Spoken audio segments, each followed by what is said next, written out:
Islamic luminaries, pioneers shaping the tapestry of civilization. In the annals of Islamic history, there exists a tale of unwavering faith, resilience, and sacrifice. It's the remarkable story of Ja'far ibn Abi Talib, known as Ja'far the Flyer. Today we take you on a journey through the life of this valiant companion of the Prophet Muhammad, peace be upon him. Ja'far was an early convert to Islam. He married Asma binti Umais, who converted to Islam in 614. In a time of persecution in Mecca, Ja'far and his wife Asma sought refuge in Abyssinia, where they found sanctuary under the protection of the Negus. They lived there for 12 years, nurturing their faith and their family. But the Quraysh were relentless. They dispatched a delegation led by Abdullah ibn Abi Rabia and Amr ibn al-As to bring the emigrants back to Mecca. They painted a dark picture of the Muslims to the Negus. When summoned by the Negus, Ja'far became the eloquent spokesperson for the Muslim community. His words echoed the teachings of Islam: truthfulness, kindness, and worship of the one true God. And then he recited the verses of Surah Maryam, moving the Negus to tears. The Negus said that he would never harm the Muslims. The two Quraysh delegates alleged that the Muslims called Jesus a created being, so the Negus asked Ja'far what he thought of Jesus. Ja'far answered, "Our prophet says he is God's slave, apostle, spirit, and word, which he cast into Mary the Blessed Virgin." At this, the Negus returned the gifts of the Quraysh, calling them bribes, and they left his presence crestfallen. The Muslims continued to live with the Negus, comfortably in the best security. In 628, Ja'far and his family returned to Arabia, reuniting with the Prophet Muhammad.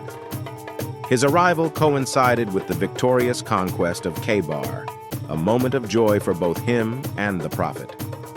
Prophet Muhammad greeted him with the words, "I do not know which event makes me happier, the arrival of Ja'far or the conquest of Khaybar." Ja'far was known for his boundless generosity in Medina. Abu Huraira recalled the warmth of his hospitality, sharing even the little he had with those in need. In September 629, Muhammad mobilized an army to confront Byzantine forces in Syria. The Muslims met the Byzantines at Mu'tah, where they were heavily outnumbered. Once the battle had started, Ja'far mounted on his horse. He penetrated deep into the Byzantine ranks and killed hundreds of Byzantine soldiers. Anyone who came in front of him was slaughtered. According to Abdullah ibn Umar, no one can fight like the sons of Abu Talib because when they are on the battlefield, they are the most ferocious ones.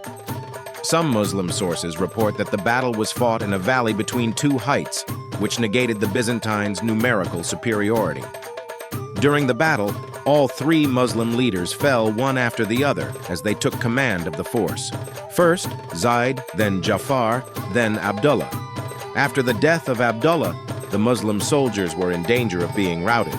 Thalib ibn Akram, seeing the desperate state of the Muslim forces, took up the banner and rallied his comrades, thus saving the army from complete destruction. After the battle, Thalib took the banner, before asking Khalid ibn al-Walid to take the lead.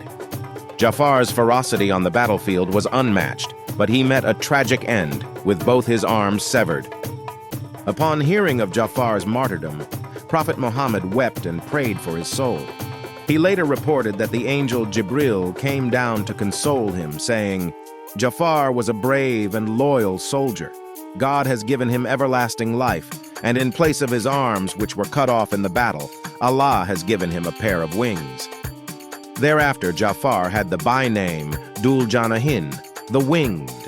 Ja'far ibn Abi Talib, known as the Winged, serves as a timeless symbol of unwavering faith and sacrifice. His life story continues to inspire generations, reminding us all that even in the face of adversity, the wings of faith can help us soar to greater heights. Thank you for joining us in this episode of Companions of the Prophet Muhammad. Stay tuned for more inspiring stories from Islamic history. If you find this video useful, don't forget to support us by clicking like, subscribe, and share this video. Thank you for watching. Jazakumullah khairan katsiran.